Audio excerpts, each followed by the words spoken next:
横綱白鵬梅雨払い一週間多少し照強 You know, said Hakuho one day, I can't think of a single time that my ring-entering ceremony has gone well.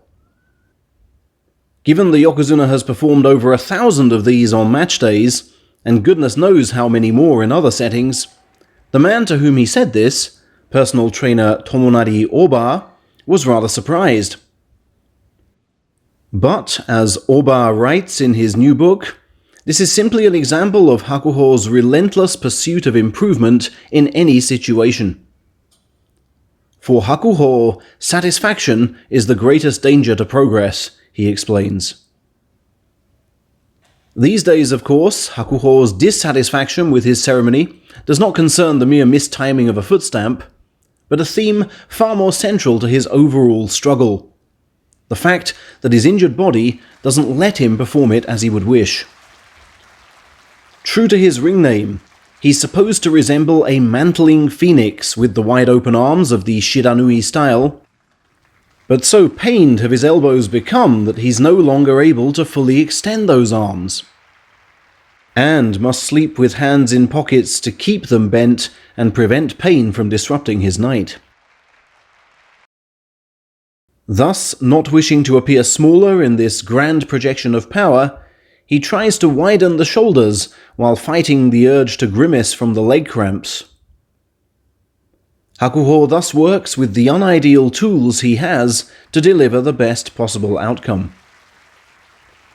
Each tournament takes up 2 months of your life, he said to Takezo Asakura. That's 2 months to conquer yourself and decide what to keep and what to throw away.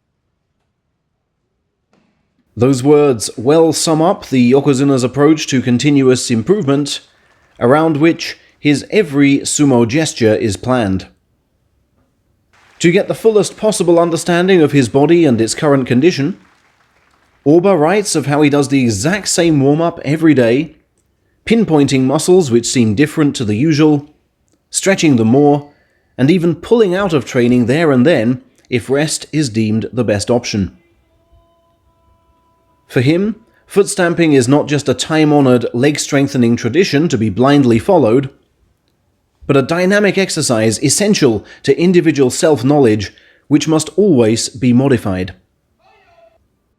On countless occasions has Hakuho come to Oba claiming to have found a new foot stamping method to isolate different muscles.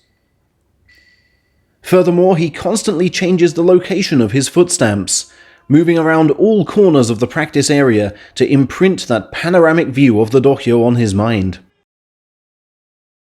The same goes for his leg sliding, which he begins gently and gradually, before building up to tachi-ai pace, paying high attention to the sound of his feet against the sand, and whether they are dragging more than they should. I'm adjusting my eyes to every part of that ring, he says, and frequently changing location as I would in a bout. If you're wondering how he pulls off miracle moves like this, that is part of your answer. I give everything to learning my strengths and weaknesses and finding my true self, Hakuho tells Asakura, and that means brave experiments. In July 2017, for example, he simply couldn't understand how he had suffered his first loss to Mitake Umi despite gaining a favoured stance. He switched tactics for the next 2 encounters and won both, but in September 2018 was resolved to finally right the wrongs of the previous summer. Analyze me carefully today, he bade Oba, because I'm doing the same tachi-ai as when he beat me.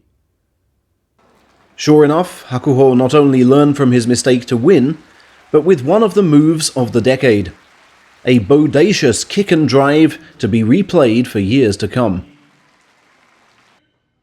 Another part of his improvement cycle involves envisaging how he would fight himself, to gain further insights into weaknesses his foes may exploit. I would even say a loss can be my best medicine, he tells Asakura. And when asked how his current self would fare against the Hakuho of his 20s, he's adamant. In terms of energy and vigor, the younger Hakuho might get me, he begins. But up against my experience, my power, my mainspring, now, I think he'd lose. Ask my opponents. They'd likely say I'm overwhelmingly stronger now. Because I'm sturdier, you see. The older you get, the thicker the meat on your bones becomes.